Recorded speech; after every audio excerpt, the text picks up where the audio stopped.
We are back. Tonight marks the final episode of the first season of Leading Off, as tonight, ESPO and I will discuss at length the MLB Lockout, the offseason, and the Hall of Fame balloting that has already commenced. Plus, we have a past guest dropping in, Joe Pugliese, formerly of 90.7 WCLH.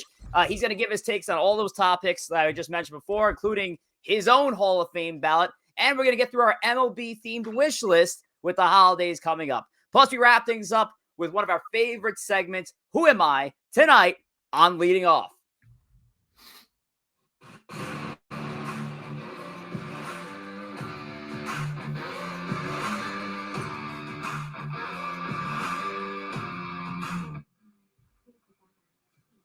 And we are live. This is the 30th episode of Leading Off, live from Studio 69 in New Jersey and REM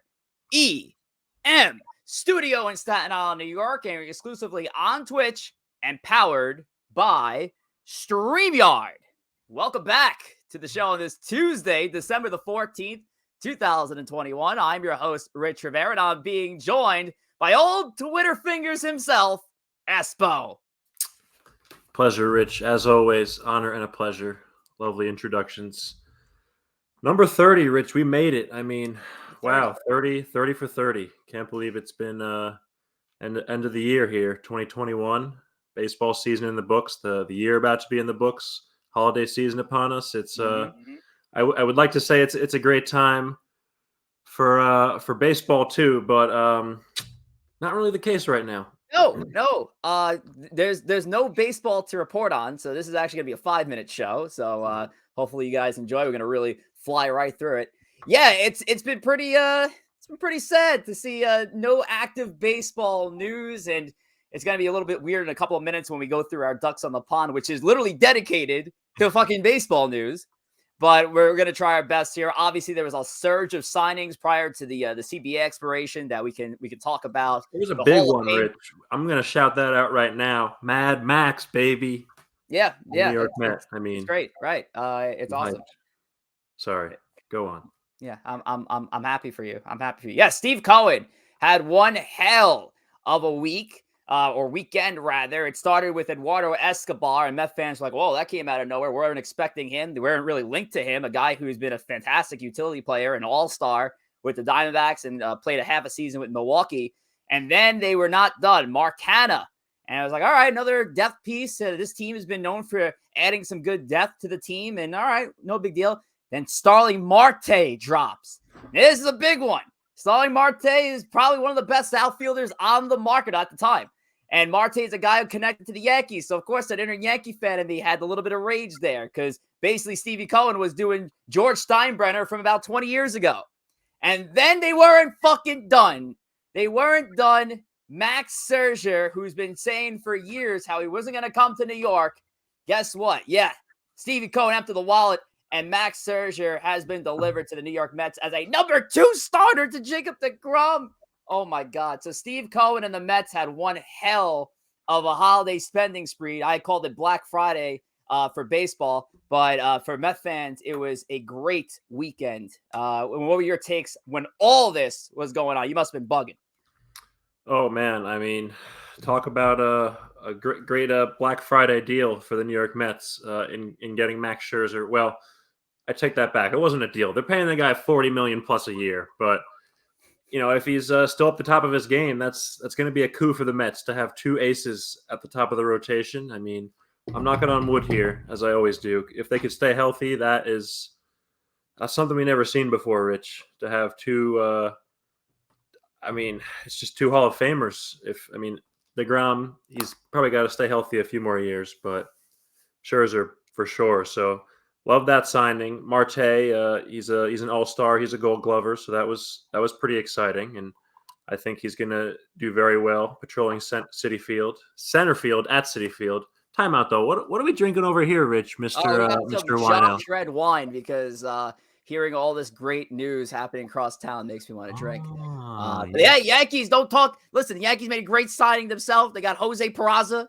They've added to the shortstop depth they most certainly need. So let's not do justice against the Yankees as well. He did a great job. I think we would like to move on to the next subject. I get that sense from you. All righty, let's get into it. I didn't even take a drink yet. Yeah, drink it. Merry Christmas. All right.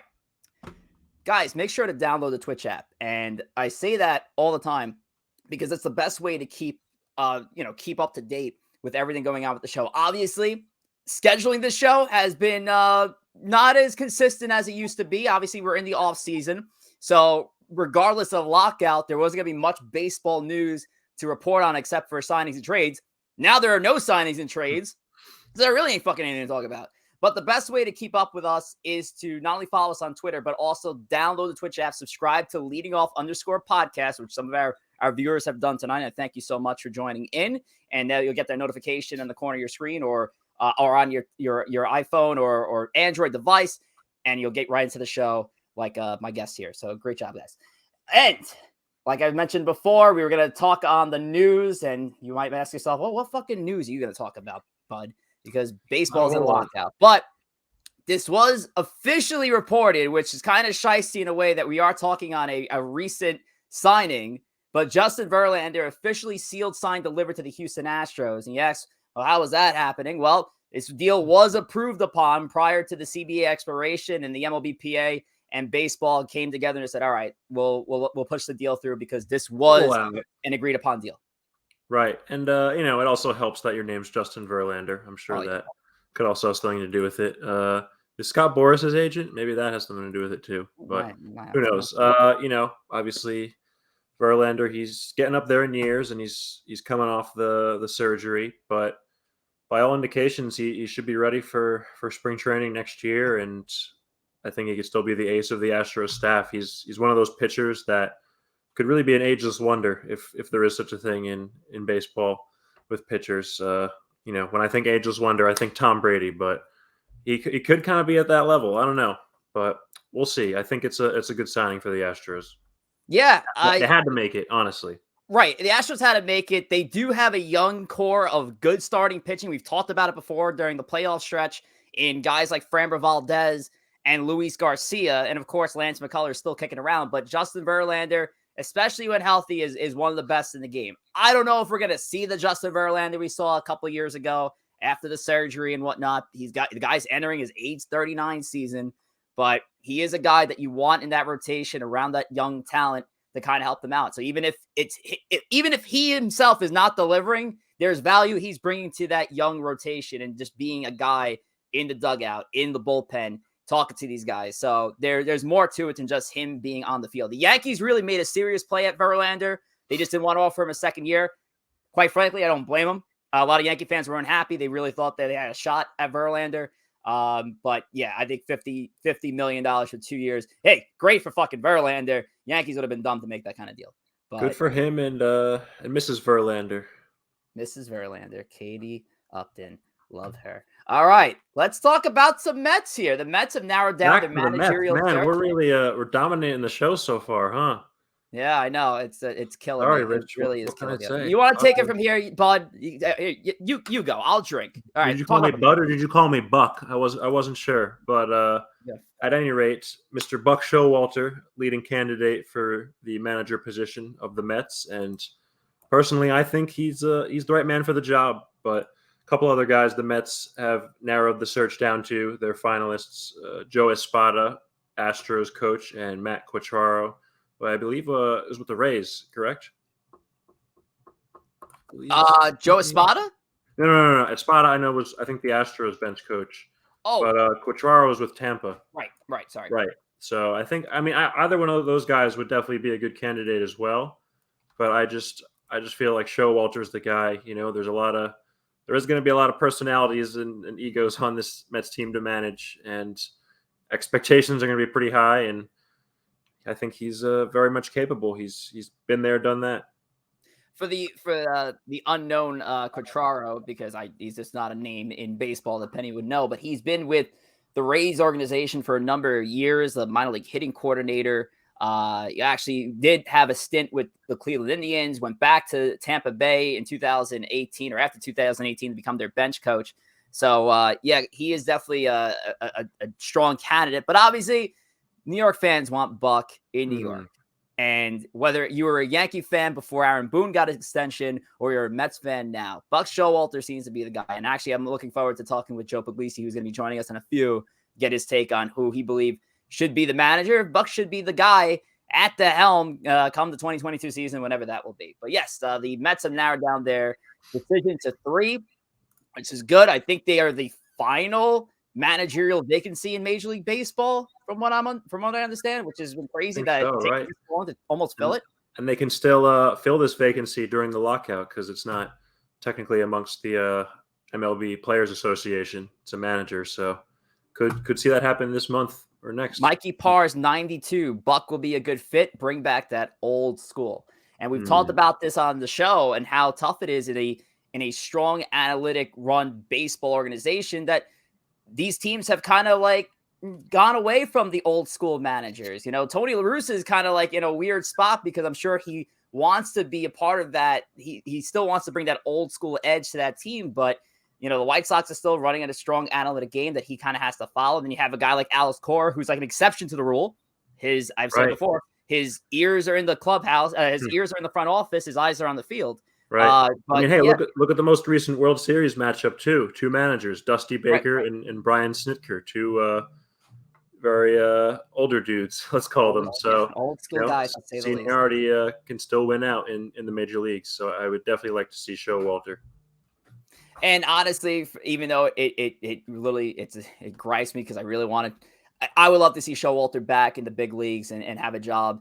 It would just be interesting to see how he does in 2022 baseball run by analytics. All right, our last point here on Ducks on the Pond, the National Baseball Hall of Fame, which will be a big subject for tonight's show. And if you haven't submitted your Hall of Fame ballots to Twitter, make sure you can do that. You can send it to at LOFF Podcast on Twitter. Use the hashtag, knock my phone over, hashtag LO Hall of Fame. Not really creative on my end, but just send your fucking ballots to me so I can read them on the air. Just all right? fucking do it. Anyway, 6 new Hall of Famers voted in by the formerly known as the Veterans Committee, but now they're the more specific Golden Era Days Committee and the Early Age Golden Days Era Committee and Early Age Committee, something like that. But anyway, Gil Hodges. They killed Gil Hodges. But Gil Hodges is going to the Hall of Fame. Jim Cott, also former great Yankee announcer. I don't see he's had a great baseball career, but as long as I've grown up as a Yankee fan, he's always been a significant guy in the broadcast booth. Minnie Minoso, Tony Oliva, Bud Fowler, and Buck O'Neil. 6 Hall of Famers headed to Cooperstown. So you're guaranteed some guys. Obviously, when it comes to the reveal of the BBWAA's ballot, we might see another year where you don't see a Hall of Famer, but at least we have some names there to honor come next summer. Special shout out, Minnie Minioso, nickname the Cuban Comet. He was probably the OG Cuban star in the major leagues. So, what a great name too. Utility player. Played outfield, second base, third base. So, and he's a great card to have in Diamond Dynasty if you ever play the game. Gil Hodges, Met legend, of course. Respect. Yes, I know that was big. A lot of Mets fans were happy to see that. All-time great, and of course, notably name dropped in Don LaGreca's great rant on Ed Kranepool, and that is what most people gotta hear. They hear Gil Hodges and they just think of that rant. Oh my God, such a great classic. Rant. But we'll be talking to a guy who's also known for a great rant on this podcast in a few. But speaking of pods, if you follow my other show, I appreciate it and I thank you. Savages in the Bronx, which is also live on Twitch. Follow at Savages Bronx. You can follow my co-host for that show, Mr. Tom Waspel, at Waspel54. Right now, we're in off-season mode as well. The lockouts kind of screwed things up. So there's no upcoming episodes, but we appreciate your following. If you keep us followed on Twitter, we'll keep you updated when we have some future shows. And again, the lockouts really fuck things up here, Espo. Goddamn Rob Manfred. Goddamn everybody. Rob Manfred, Tony Clark. It's just going to be nuts. All right, let's bring in our pinch hitter. Our pinch hitter joins the show for the 3rd time as our special guest. He also dropped in on an FSQ once and had an unbelievable rant on the Mets and the thumbs down incident, which had to be clipped and shared among many. You can follow him at JR Pugs on Twitter. He is the former co-host of the Staten Island Joe and Franiak show on 90.7 WCLH in Scranton Wilkes-Barre. And he's here now to talk about the baseball lockout, the Hall of Fame balloting. Joe Pugliese joins us once again on Leading Off. What's up, Joe? What's going on, guys? Great Hey. to see you. Glad to talk a little bit of baseball for first time, it seems, in a while since things have gone away. But, it's my favorite season of the year, not just because of the holidays, but I love me some Hall of Fame talk. Absolutely. I love that talk, and I love to see some stuff happening with that. And I love to talk about, all the guys that are getting overlooked, all the guys that are getting underlooked, and everything in between. Absolutely. And I remember talking to you a long time ago. I was like, Rich, you got to do a Hall of Fame dedicated show. I was like, let me get closer to January. When I get closer to the ballot, we'll get it done. This is our last episode of the season. So it's almost now or never. So we got to do it. And I had to bring you on to do it. So I thank you for joining us once again. I think you set a record for the third appearance here on Leading Off as the most amount of times for a guest. So yeah, we're going to get into it. And the way we wanted to do this is we want to kind of interpolate one of our favorite segments here, known as FSQ, the fan submitted questions. So again, if you're here on Twitch and viewing us, and there's like a few in the chat right now, and I thank you so much for joining. AJP045, are you drinking wine? I absolutely fucking am. This is a classy man right here. Always wine season here at the Rivera household. But for fan submitted questions, we have our own questions teed up already. And obviously, we're going to discuss the Hall of Fame at length. But if you're in the Twitch chat, you want to throw us some FSQs, go for it. We'll answer whatever. And Joe is the first guest to actually be a part of the FSQs. So Joe will answer some questions as well while we have him on. All right. So let's get it started, Joe, with the Hall of Fame, as you just alluded to. I mentioned on Twitter that we were going to talk on it. We received some good ballots. Joe, you sent us yours a little last minute, but we got it in here. So Joe, start it off. Who is going into Joe Pugliese's Hall of Fame come 2022? Sure. So listen, everybody's got their methodology. I'm a very small hall guy. I think the Hall of Fame is reserved for the all-time greats, those who have made an impact on the game in a general sense. And, really when I look at a player, I look at things like how long they dominated the league for, what qualifies as domination. Is it MVPs, Cy Youngs, lead in the league in a particular category, being an outstanding person in your position? We're going to get into that with somebody like Jeff Kent, who might not stand out amongst others with the bold type and things like that. So, for me, when you go on Baseball Reference and you see those bold numbers, that person dominated for a few years and dominated the league and said, hey, I was a leader in home runs. I led the league in average, anything like that. So, for me, balancing the steroids, I did this objectively and tried to be fair. Guys like Bonds and Clemens, Sosa, Sheffield is another one. These guys never tested positive for steroids. To punish them now for the speculation of cheating is not fair. That's not how we do it. Manny Ramirez and A-Rod, I leave off for now at least, and we can mull that over. They are by far some of the most deserving players of all time. Probably two of the top 5 best right-handed hitters of all time, if you really want to break that down. But they both were caught doing steroids during the suspension era. They've really put a black mark on them. Bonds and Clemens never had those. Same with Ortiz is another one. Sheffield, same thing. All you have is speculation. So, this is the same thing with the Bagwells of the world, the Ivan Rodriguez's, the Mike Piazzas, all of who have a cloud of smoke around them, but no evidence that they did it. So to me, you cannot keep these people out.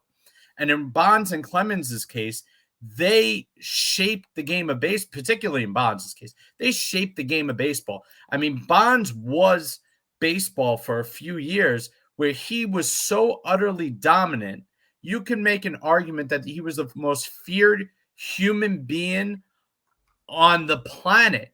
Oh, yeah. There is no other person in any profession, in any walk of life, that was more feared than Barry Bonds. Joey Chestnut. I disagree. Well, maybe. Uh, But when you walk 200 and something times, that's professional pitchers, people in your profession saying, I don't want to even play the game with you. You're so good.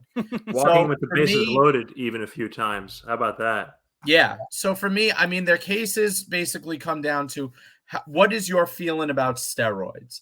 And my feeling is you can't hold these guys out because they don't have this. They don't have hard evidence in the baseball world against them. Private world, lawsuits, things like that. We know the Genesis clinic that Clemens went to. We know the Bonds with his trainer going to jail. We know all that stuff. But these guys can't go out. So those guys, I think, are obvious.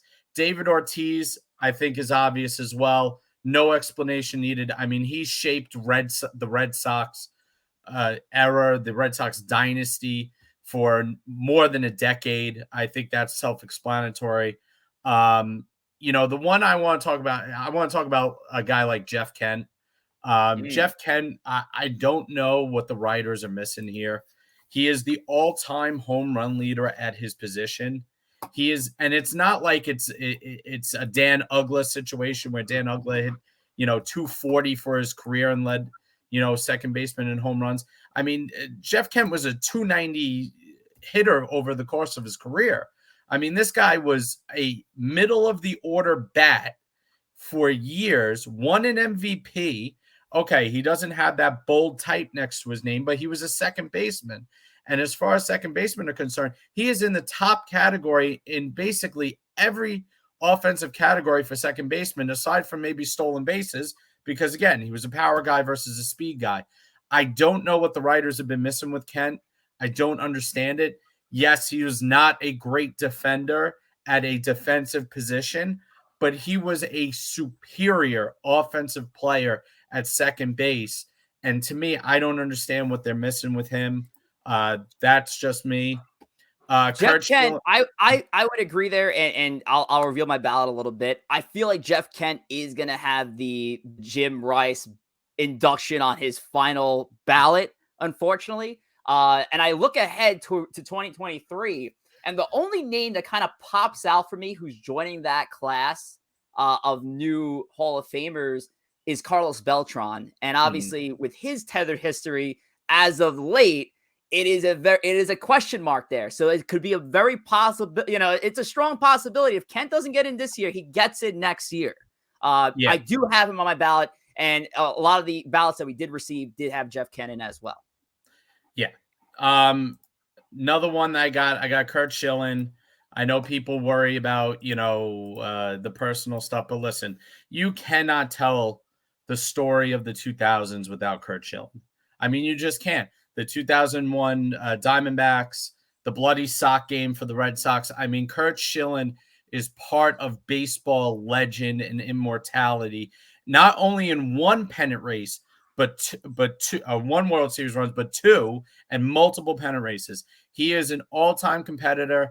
Yes, he is more of a new age pitcher where he doesn't have the cumulative win total or the massive strikeout or innings total overall, but he is a great postseason pitcher. He was a great starting pitcher when he was healthy for most of his career.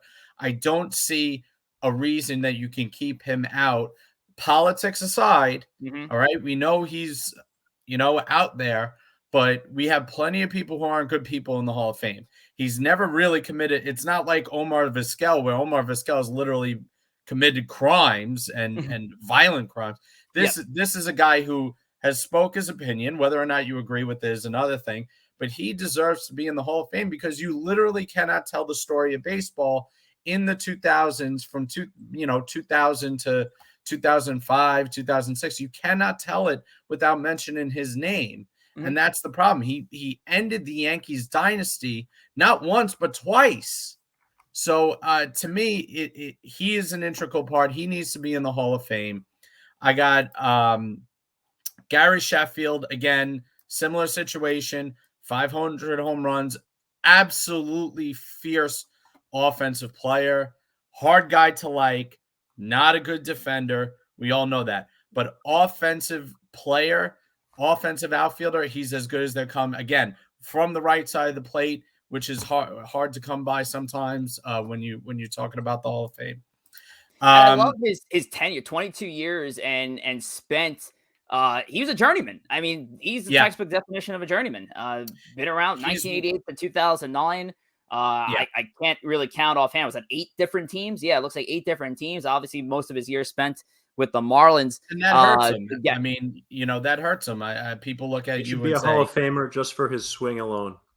Hall of Fame, right? Very iconic player, in my opinion. And like I said, difficult personality sometimes, but you can't keep him out for the steroid allegations because, he's in the same category as David Ortiz.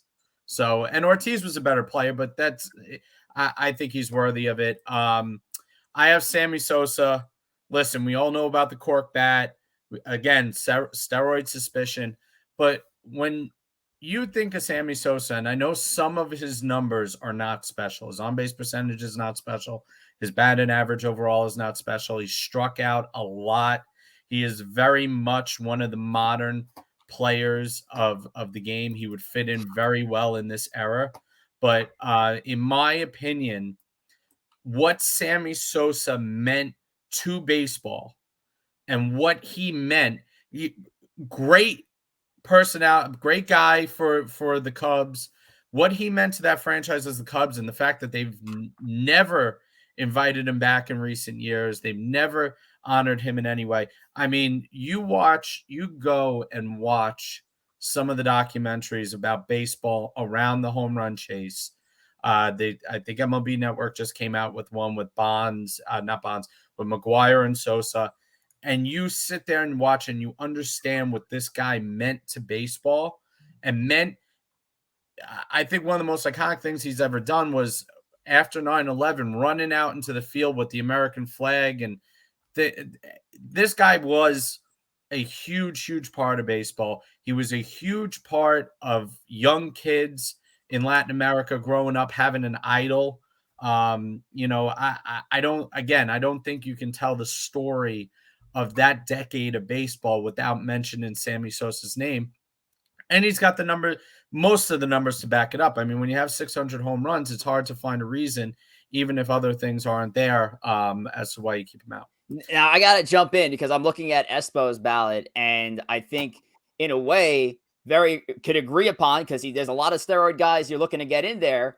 You do have some guys that you did leave off by comparison to Joe's ballot, but here is ESPO's ballot. Take it away, ESPO.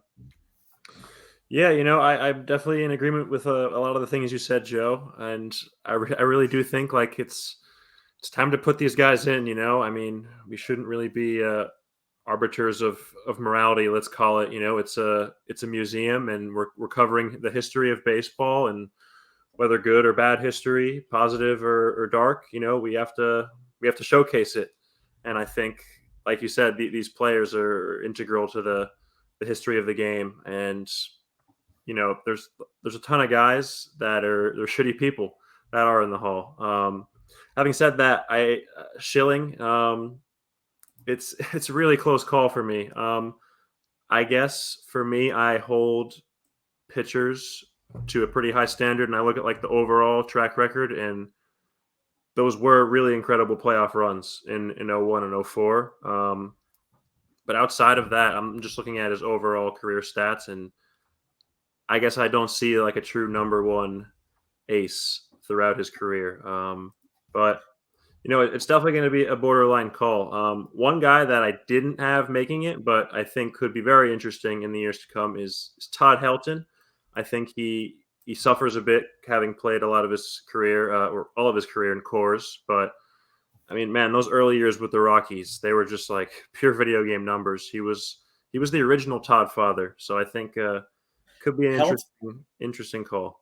Helton is so tough. I went back and forth, and two of my two most probably controversial picks are Billy Wagner and Prince Fielder.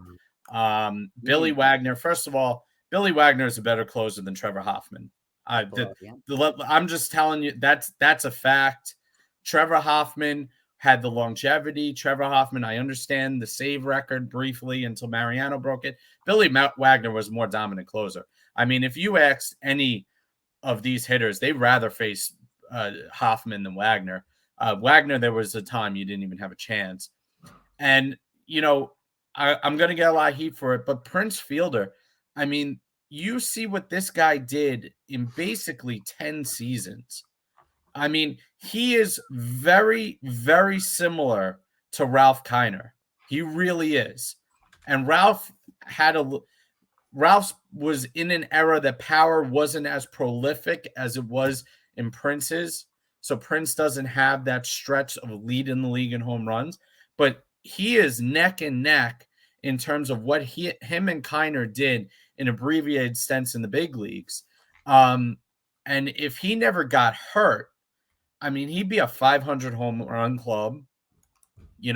His lifetime average, his lifetime OPS, he's got lifetime slugging over 900. I mean, he is a fantastic hitter that was probably deprived of his later years. And I mean, he went 7 seasons where he had 30 home runs, 100 RBIs or more. And that is a lot. That is an incredible run. Lumbering first baseman, but man, was there anything more exciting than when Prince Fielder was in the home run derby? I mean, I guess you wouldn't consider him a compiler of sorts. When he connected, he connected for sure. He didn't miss.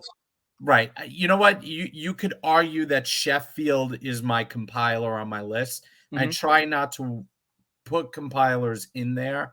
By the way, for those of you who don't know, Joe, you mind giving my audience your definition of compiler? Because in my opinion, every fucking baseball player is a compiler to some degree. 162 games, everyone's going to compile. A compiler is some guy who sticks around way too long past his prime to get one of those magic number stats that they think is going to be an automatic induction. So, i.e., for you, you've always said Barry Larkin. I know. Barry, I don't even think Larkin's good enough to be a compiler. That's just my opinion. But no, like a Craig Biggio who played 24 years in the big leagues. Great utility player. Absolutely. One of those players that every team in the big leagues would love to have on it. Not a Hall of Famer. He was never the best player on the Astros at any year that he played. It was either Bagwell or when Berkman came along. Berkman was a better player than Biggio. Biggio is what you call the ultimate complementary piece. He is the precursor to a Ben Zobrist. He is the precursor to all these the Chris Taylors of the world, all these super utility guys. Great, useful players. But the only thing that distinguishes Biggio for being a Hall of Famer is 3,000 hits and being the most hit by a pitch person in the big leagues, if you want to consider that a Hall of Fame stat. But that's it. And the other thing was, it's not like it was Rod Carew or Tony Gwynn, where they get to this level where they're just compiling so many hits. They're over 3,000. They have above 300 averages. They are contact players that sustained it for 20 years and stayed above that magic 300 mark. And now, really, what would be your opinion on somebody who arguably has made it overstate his welcome in baseball, like Albert Pujols, who's dragged his numbers down over the last 5 or 6 years? Yeah, but I mean, the thing with Pujols is he was so dominant. I mean, you lose credit for that. And, Albert's got to live with the fact that he's going to be under 100 WAR, which is the new thing now. He's going to be under a 300 average. If he retired a year or two ago, he would have been a lifetime 300 hitter. I know people don't pay attention to certain things like that, but that's important. Mm-hmm. And when you can say that I hit 300's always been the magic number in baseball. If you could say I hit over 300 for my entire career, that's impressive. That puts you in a step above others that, the difference between him and like a guy like Harmon Killebrew, right? Yeah. Prolific power hitters. Pujols was a complete hitter. Harmon Killebrew was a 4-hitter that hit home runs. That's what he was. And that's the difference between 300 or 299 in Pujols' case now. And I think Killebrew's at 264 or something like that, which is probably, I think, the lowest in the Hall of Fame right now. I mean, I can't debate 679 home runs for a guy who's never been on the steroid docket. So Albert Pujols is in. It's just retire, man. You have a 297 career batting average, man. Just give it up. He's got 300 milli. I think he wants to get to 700, and I think that was his main. I think that's his goal, and he wants to be in that category that sets him with the three above him. I mean, there's only 3 other guys who've been to 700. That's, I think, for him in his mind, if he gets there, no one can ever debate anything that he's done. And I may be wrong. I'm trying to look. Is he the greatest right-handed hitter of all time? He might be. I mean, he might be. It's up there. And again, with A-Rod and Manny being out of that conversation just because of the steroids, you have to say that him and Miguel Cabrera in a few years is now entering that kind of conversation where it's like that. Miguel Cabrera was Pujols in the AL until Pujols came to the AL. I mean, they are extremely similar hitters. Pujols had more power. Miguel is a little bit better of an average hitter, a more complete hitter at his absolute peak.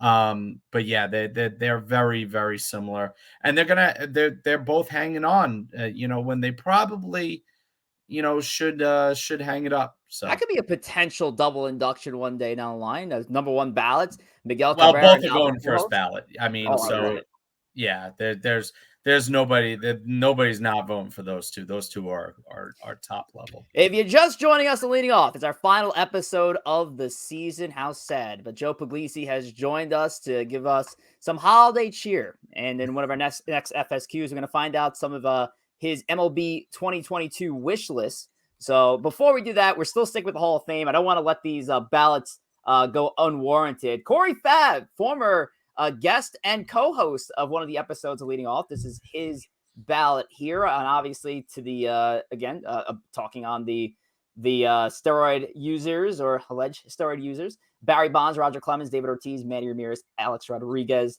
goes in on his ballot.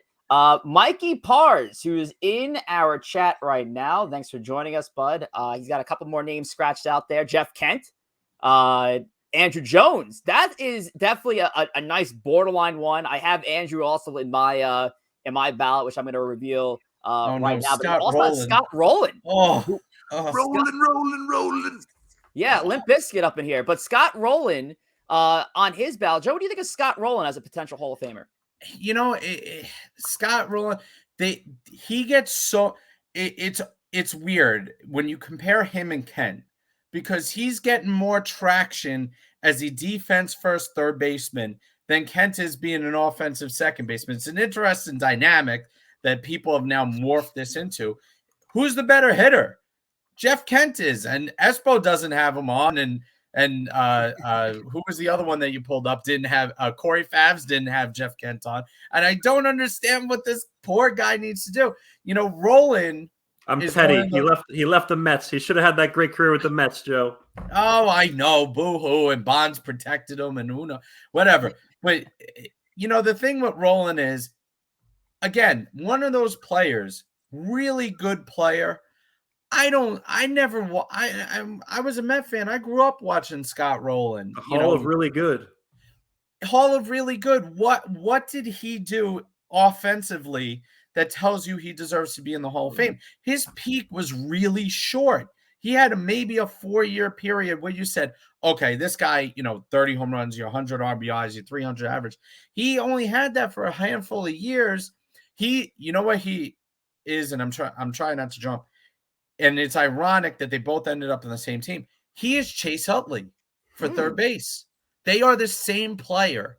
if you look at their peaks and where they had that just stretch of 4 years of dominating baseball with Scott Rowland and Utley, they're very similar. And then they fall off, and they're a regular. Are they a regular player for their position for, the next 7, 8, 9 years? Yes, they are. But their production was not nearly as high at that time. So I think it was just too short on both of them. I like to have 7 or 8 Hall of Fame type seasons. I mean, Rowland, was 97 to about 04 with a couple of down years mixed in there. 99 wasn't a good year looking at his stats. Yeah, he was a great player. But after 04, once he turned 30, and this is Andrew Jones's problem, once they turned 30, they went, there's not a single year after the age of 30 where you could say Scott Rowland had a Hall of Fame offensive production year. Now, again, glove notwithstanding, I just don't see it. I don't see enough of that from him. 281 lifetime hitter, 364, 316 home runs in 17 years. I just don't see it's Hall not enough. Good. Hall of very good. I think that's what it comes down to. Exactly. And I know the war community is all over him. But we had a last minute submission. This is at this rate the dead people ballots here. But this is from Nick Arnold. Arnold submitting this here. I believe he's in our chat as well. Thank you for submitting this. He's got Bonds, Clemens. He's also on the fielder train with Joe, Todd Helton, Jeff Kent, David Ortiz, and Billy Wagner, who I know you had on the cusp there. And Billy Wagner also did not make my. Oh yeah, I didn't even reveal my ballot yet. But here's my ballot. I said, screw it. I'm going to use all 10 of my votes because fuck it. What's wrong with more people in the Hall of Fame? And I get it. There's a bit of trying to keep it as pristine, but at this rate, there's so many people in the Hall of Fame. You have to redo the Hall of Fame if you're really going to keep it up to the upper echelon of baseball players. But Barry Bonds, Clemens, Helton, Andrew Jones, Jeff Kent, David Ortiz, Manny Ramirez, A-Rod, Kurt Schilling, and Gary Sheffield. I did leave off Sammy Sosa. If I had an 11th vote, I'd throw it to Sammy. But for me, I would love to see, just for the sake of story, that down the line, there's some crazy veterans committee that inducts both Sosa and McGuire in the same Hall of Fame, because I think those two are so hand in hand with each other, and I would love to see that. And listen, at the end of the day, I went to Cooperstown. I actually went with Joe, nonetheless. I went to Cooperstown. They have an exhibit for the steroid era and what those two did for the game. So why not? They've been in so conjunction with each other for years. I would love to see them go in together on a Veterans Committee Hall of Fame one day. What do you think of that, Joe? Yeah, I mean, that's what's probably going to end up being the discussion. I think there's a few other players in recent years that just because of the overcrowding, because we haven't been able to clear these steroid guys that have gotten the shaft because of it. I can tell you 2 or 3 players right off the bat that I expect to be inducted. Johan Santana is one of them. I mean, if you look at Johan Santana's numbers, I mean, they are fantastic. He was the best pitcher in baseball for 8 years. I mean, they are phenomenal. Yeah, I can see that. It's going to be hard. I think we're going to look back in 10, 15 years from now and understand that, this wasn't black and white. This wasn't cheating versus non-cheating. That this was under the table, encouraged for the entertainment value of the game. And I think that's a thing. Love it. Great Hall of Fame discussion here. If you're just joining us, sorry, before Joe, we move on to the next topic, I think we need to have a discussion about these center fielders. These Andrew Jones, Torrey Hunter. Right. You could put Bobby Abreu kind of in the same category. Yeah, right. And I think, and one of the players I think is going to get in eventually is Jim Edmonds. So I see a lot of people putting Andrew Jones on the ballot, but I find it weird because it's a tough discussion with Andrew Jones. Andrew Jones, after the age of 29, takes a straight nosedive off of what a good Hall of Fame player should be. Right. I mean, again, we're going back to average that people don't like. His slash line after the age of 29 is 214, 314, and 420. That's not a Hall of Famer. So that's, to me, if you're going to vote for Andrew Jones, well, where was your vote for Jim Edmonds? Jim Edmonds was a much more consistent, although not as good a glove, even though he was probably the Edmonds was a phenomenal glove. Edmonds was a phenomenal glove. Jones was special. Jones was, I remember watching him when I was a kid. Anytime he played the Mets, he would make catches there's no other person on the planet that could have made those catches. Right. I absolutely acknowledge that. But for whatever reason, there's a lot more support for Jones than there is for Edmonds, when Edmonds was a more complete player, although not quite as dominant as Jones defensively, but he was better offensively overall. And he was the second best field and center fielder in baseball, in his prime, aside from maybe a few years where Griffey was in there and then Griffey started to break down. But, for me, I'm confused at that. And then you enter Torrey Hunter, who was basically kind of took the reins from both of them and then was that special center fielder for a long time. But he kind of fell off late in his career, and he never really was on the offensive level that these guys were at. He wasn't that prolific power hitter. He was never really a 30-plus home run guy, but he was amazingly consistent. And I think that we have an interesting discussion with this trio of center fielders. And then you could kind of put Bobby Abreu in there. Again, Abreu, not that 35, 40 home run kind of guy, more that 2,500, 300 average, for a long period of time. But, very good defensively for at least the first half of his career. Kind of fell off then, but was amazingly consistent for the Phillies for a long, long time. And I just think it's an interesting discussion to see the logic behind a lot of these. And Andrew Jones' stock rose significantly in the previous ballot. It actually rose 14.5% of the voters from 2020 to 2021. So, yeah, it's a very interesting scenario. I do love Jim Edmonds. I think Jim Edmonds, definitely looking at his body of work and looking at some of the single seasons he's had for a guy who's primarily known for his defense. I mean, that's a guy who, he should be in the Hall of Fame one day. Yeah, I think he was off first or second ballot. He was off the ballot. So I think he'll get an extended look in the Veterans Committee. I think him, Johan Santana, and Carlos Delgado are three ones in recent years that really need a good look at it. And Delgado, again, big lumbering first baseman. But, man, I tell you, that guy used to hit absolute bombs for years. A prolific hitter in the center of the Blue Jays and even late in his career, the Mets lineup. I mean, again, overlooked. I don't understand it. But where do you guys think Beltran fits into this equation? Because he's a switch hitter, remember, which is more valuable than Edmonds and Jones offensively. He was a better offensive player than both of those, I think. But not quite the level of Gold Glove center fielder, but not quite the level of complete dominant center fielder in terms of fielding. If we're taking the cheating controversy let's away, take that out of it.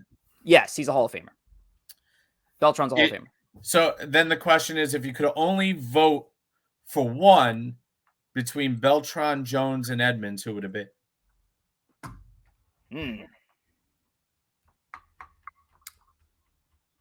I think my vote still goes to Beltran there. I think Beltran's my guy. I think for what he's done for the game, obviously outside the last couple of years with everything going on, but as a player, I think he's a guy who's worth putting in the Hall of Fame. His body of work, a switch hitter, as you mentioned before, like you don't have those like prolific switch hitters in the Hall of Fame as much. I mean, obviously, you got your upper echelon and Mantle and whatnot, but Beltran, I think, gets my vote between those three. And I think in one day. It might take a full 10 to get there, but I think he gets in. Yeah, no, I agree as well. I think he's definitely got the stats, definitely got the body of work.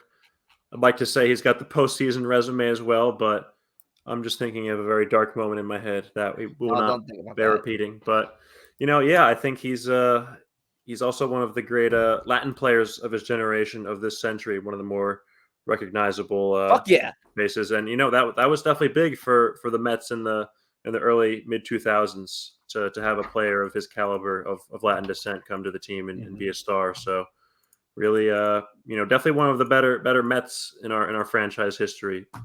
Joe, actually, I mean, unless we have more notes on the Hall of Fame, but speaking of Beltran, do you find it surprising he wasn't kind of talked about like in the Mets managerial discussion? Obviously, we're down to our three candidates here with Espada, Quatraro, and Showalter. But what do you feel about Beltran not kind of getting into that mix? No, I the Mets have a lot to do in changing the perception of the franchise.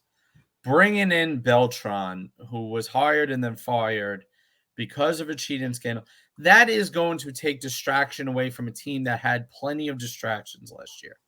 And for me, I understand them not going in that direction. First of all, the clubhouse was a mess last year. We all know that. We had this raccoon crap going on. We brought in Javi Baez, who started the thumbs down thing. We had multiple front office scandals come out over the past, decade and coaching scandals. They need someone that's going to bring credibility. Mm-hmm. And when you bring in a guy that you already fired without coaching the game for a cheating scandal, that, again, I think is overblown in my mind. I think everybody was doing it. I think there's a lot of talk that teams, that the Astros and Red Sox were just kind of the examples. And, I think one day we're going to find out a little bit more that, there's already rumors of the Yankees and the Dodgers doing the same thing. Mm-hmm. So to me, I understand why they're not going in that direction. And for Beltran, my advice to Beltran would be go get a bench coach position. If you want to be a manager, you need to now work your way up, because your first shot, you ended in disgrace. And a lot of times when your first shot goes wrong, you don't get a second. We see this a lot in the NFL. When you are like Ben McAdoo for the Giants, when you end in disgrace, when you end at such a bad spot, the chances of you getting a second opportunity are almost non-existent. So the only other way to do that is to work your way into a position after that. So. Right. Joe Pugliese is with us once again here on Leading Off. If you're just joining us, Joe, formerly of WCLH, the Staten Island Joe and Franiak show. One day we got to have that Staten Island Joe and Franiak reunion here on Leading Off. We got to get Mr. Franiak involved here. But you can follow Joe. You can follow him at JR Pugs on Twitter. Obviously, a great follow. He talks all sports, politics, all that great stuff. I have one more fan-submitted question that was already kind of preempted here because our Twitch chat, as active as it is, we haven't seen any more questions. So if you got any more questions for Joe and Espo and I, send them out. All right. We have the holidays coming up, Joe, but what are your baseball-themed what's on your baseball-themed wish list for 2022? Well, in general or for the Mets? You know what? Fuck it. Give me 3. It could be the Mets. It could be in general. Give me 3. What's on the list? All right, I'll do it this way. I'll do 3 for the Mets. I'll do 3 for the new CBA. All right, I didn't say 6. All right, fuck it, go. All right, 3 for the Mets. 1, I want Buck. I want Showalter. You want to talk credibility? That's the guy. 2, I want another starting pitcher. I want somebody like a Carlos Rodon or in that category that can be that solid mainstay, behind DeGrom and Scherzer. And then 3, I want Chris Bryant. I mean, I think he can play third base, he can play left field, he can play right field, he can play first base in a pinch.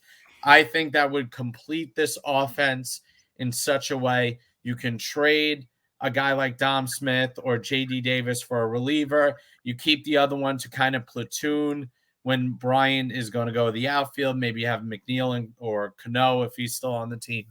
I'm shaking my head because I don't disagree with you. I'm just seething on the inside because Brian Cashman's currently playing Don't Wake Daddy. I mean, he has no choice now.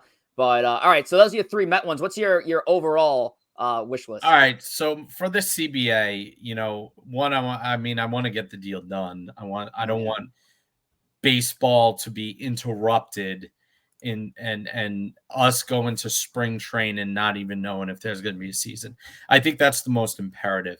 I think too, I want to see a ban on the shift. I hate to say that because I'm a baseball purist, and I think that we need to learn to adjust to what the defense is giving us.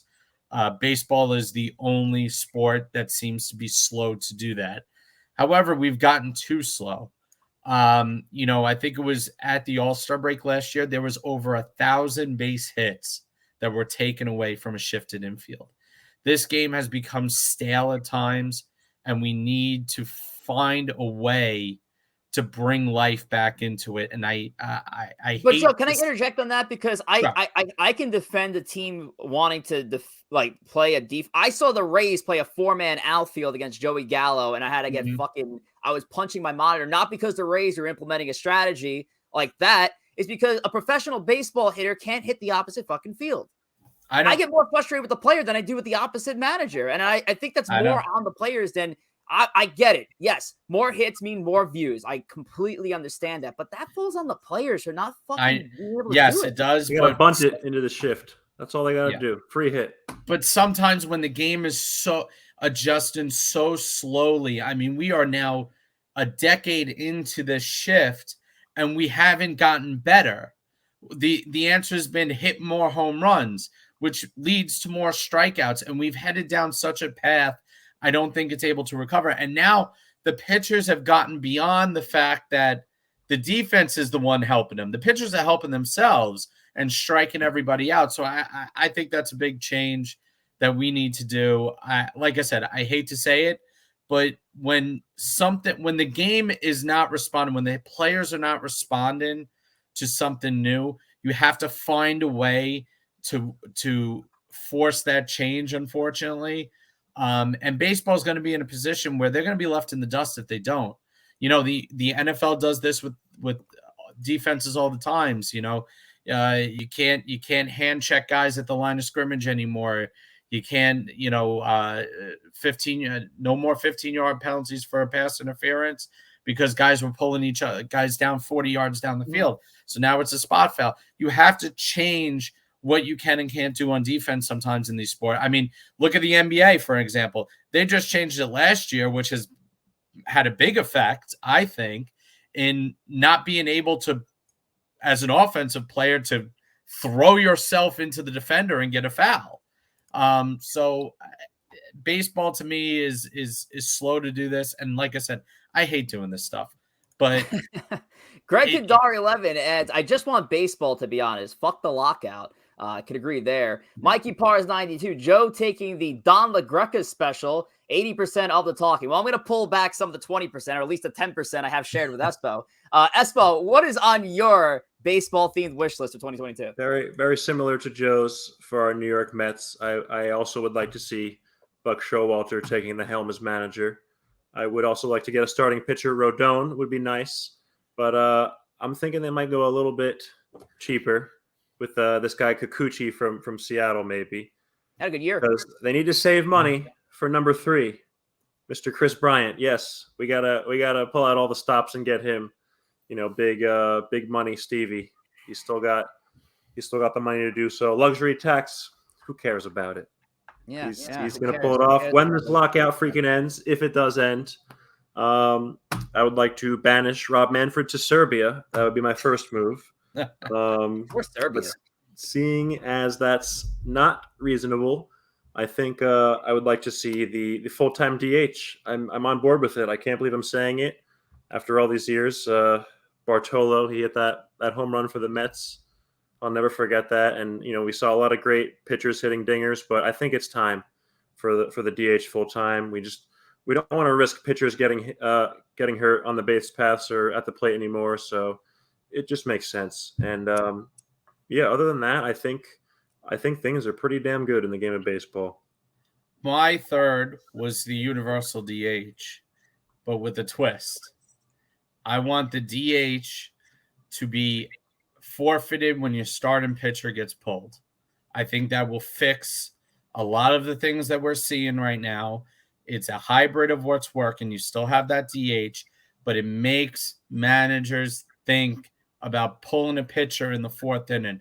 It eliminates the opener, which is an absolute joke and turns these games into a slogfest. If you have the DH tied to the starting pitcher or whatever position it is, if people want to put a defensive specialist in center field and then have it for him, it is what it is if they don't want to do that. But that, to me, it will keep bench players relevant. It will reduce the amount of time of the amount of pitchers in the game overall. It will make it sure that starters get extended and bring back the 7-8 inning starter again. I think that's the right way to do it. I think it'll be a great twist for the game of baseball.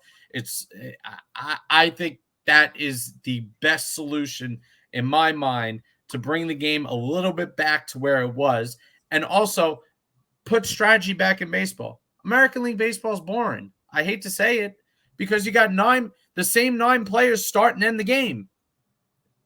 And how dare you? American League Baseball has Shohei Ohtani and Vlad Jr. Well, you know what? In Ohtani's case, who's a pitcher, you would put the DH somewhere else, and Ohtani would pitch and hit on the same time. So, but I think that's a creative solution. I think I read that from either Jason Stark or somebody on wrote an article about that. I love the idea. I fell in love with the idea. I think that's the double switch DH. You have a DH start the game, and then they're pulled once you pull your starting pitcher. Is that what you're referring to? Okay. Yes. They're a designated hitter for the starting pitcher. Once you substitute the starting pitcher out, the next pitcher that comes in hits. So theoretically, as a reliever, you would want to pinch hit for that anyway. But it brings that little bit of strategy in. If you know you're going to have a shorter starter out there, you might want to take your person who is a quote-unquote DH specialist and either not start him and wait to pinch hit him at a strategic time, or they play or a guy like Giancarlo Stanton. He might end up playing the field a little bit more often because they don't want to worry when their 4 or 5 starter might be out of the game in the 5th inning. I think it would add an incredible layer of strategy to the game. And again, make those bench players relevant, because the last thing anybody wants to see is they don't want to see the same 9 players hit the field. They want to wonder who's coming off the bench to pinch hit in the 8th inning or pinch hit in the 9th inning, who's coming in the double switch, who's coming in, with runners on base or the Dave Roberts of the world. So to me, that would bring a huge start, and it would incentivize pushing these starters back to where they should be, which is a longer game. I think it would also take velocity down a little bit. Starters will try to become more economical versus, just going out there, throwing gas for their 5 innings and getting the hell out of there. So I think that little change mixed with the shift restrictions, 2 guys on either side of second base, I think that's real simple. If you want to draw a line there with chalk, like not a big deal. I think that's the best way to do it. I won't be too long-winded on my wish list here. I have 3. I have a Yankee one, I have a baseball one, and I have an unrealistic one. The first one, I want Carlos Correa in pinstripes after this lockout's done. Number 2, I want this lockout to be done. Whatever it takes for these 2 sides to get together. And a lot of the points that Joe and ESPO had both made, the universal DH needs to be intact. A fucking normal playoff system, not a pick'em, that'd be great. But whatever gets it done, I want baseball to start on time. That'd be my number 2. My unrealistic wish for number 3 is having Rob Manfred on leading off next year. So I can have Joe on as well, and the 3 of us can just absolutely shit on him on this show. So that's my wish list for 2022, baseball theme wise. But with that said, Joe, it's been an absolute pleasure having you on for 3 times. Again, set a record for the most amount of appearances by any guest on this show. Joe, any New Year's resolutions? Be nicer to ESPO on Twitter. All right, that's fair. I can take that. I can't say the same about John though. So, John, he's the most positive of positive people on Twitter. But no, my New Year's resolution is to, do my best to save up, buy a house with my beautiful wife, and move on to the next phase of our life. So that's our big New Year's resolution. We're going into rice and beans and rice mode for the next few months. Beans, rice, Jesus Christ, and Byron. All right, Joe, we're going to let you go. Have a good one. Merry Christmas. Thank you, Happy guys. holidays. You too, guys. Merry Christmas. Take care, Ben. All right, Joe Pugliese. Just want to let you guys know who are just joining. Joe Pugliese does not host the show. It is us. Joe, of course, is a talker, but we love having him on, and we love talking baseball with him.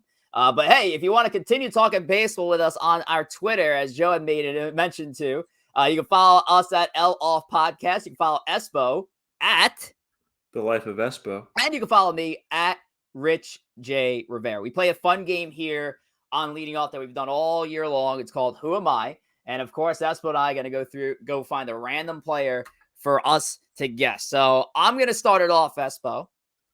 My player has played 12 years in the big leagues. He played with the Marlins to start his career, and he ended his career with the Toronto Blue Jays. I'm primarily I forgot to do the I. That's what it's supposed to be. So I played 12 years in the big leagues. I started my career with the Marlins, ended my career with the Toronto Blue Jays. Primarily, I was a first baseman that wore the number 15 for most of my career. But why am I significant in the conversation right now? Well, I had something to do with the previous strike that happened in Major League Baseball. Oh, man. This is tough. All right, so started with the Marlins. Was a Blue Jay as well. 94 strike. Okay. I got to think of some names here. It couldn't have been Tony Clark. No. Good guess, No. but it's not Tony Clark.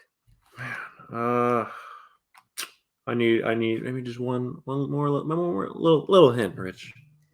All right. I'm most known for my 3 seasons with the Boston Red Sox, where I won a World Series in 2004. Orlando Cabrera didn't play that position. He played shortstop. You said he was first base, right? Yes. Oh, man. I'm also employed currently by MLB Network. Okay. Wait. No, Mike Lowell wasn't on that 04 Red Sox team. Good guess again, okay. but not Mike Lowell. Okay, MLB Network. Okay, I'm gonna get this.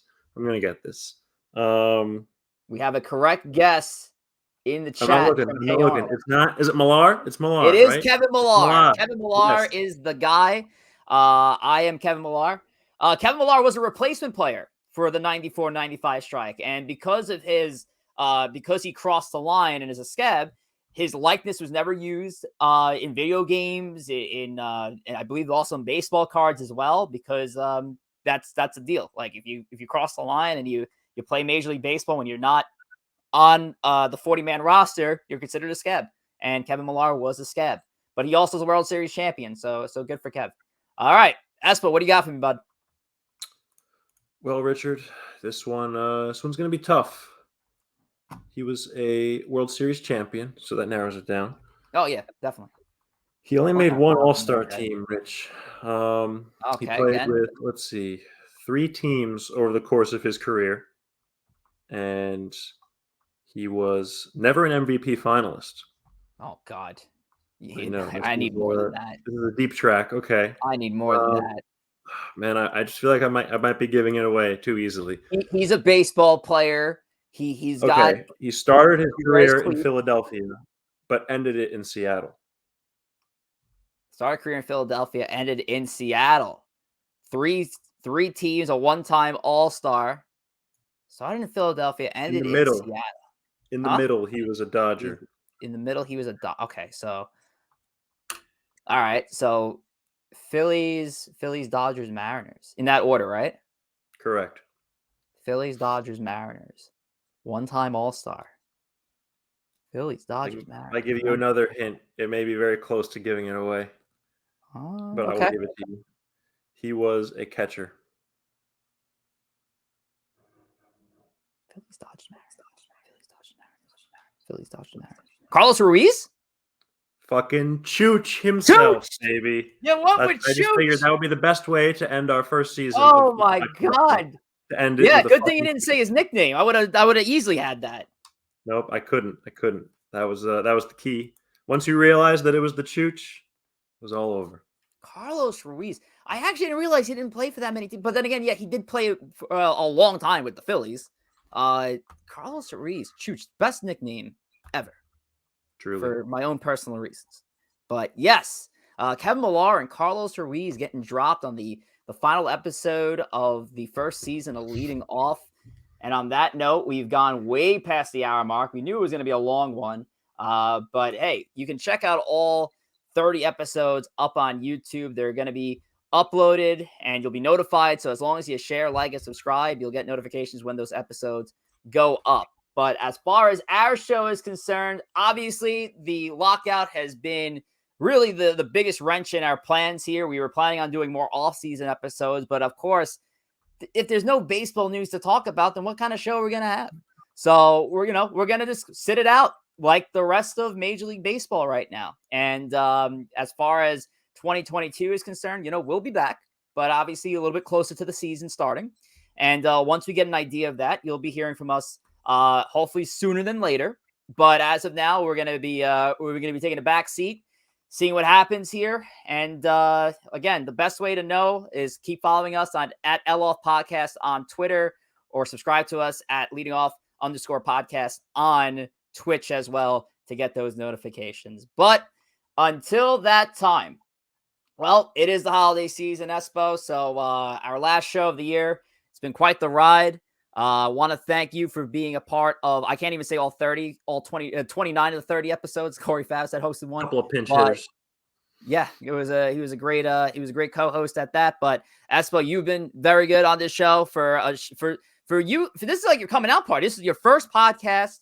You're able to get this done. We've been talking about this for years, about getting a baseball podcast together. In 2021, we did it, man.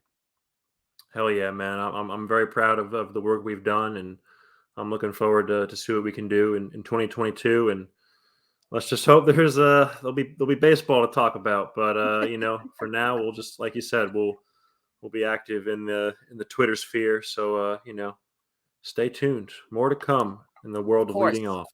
And I need to obviously shout out a lot of our biggest supporters. I'll start off with our guest for today, our pinch hitter, we like to call Joe Pugliese, of course, who's this is his fourth appearance overall, but third guest spot on the show.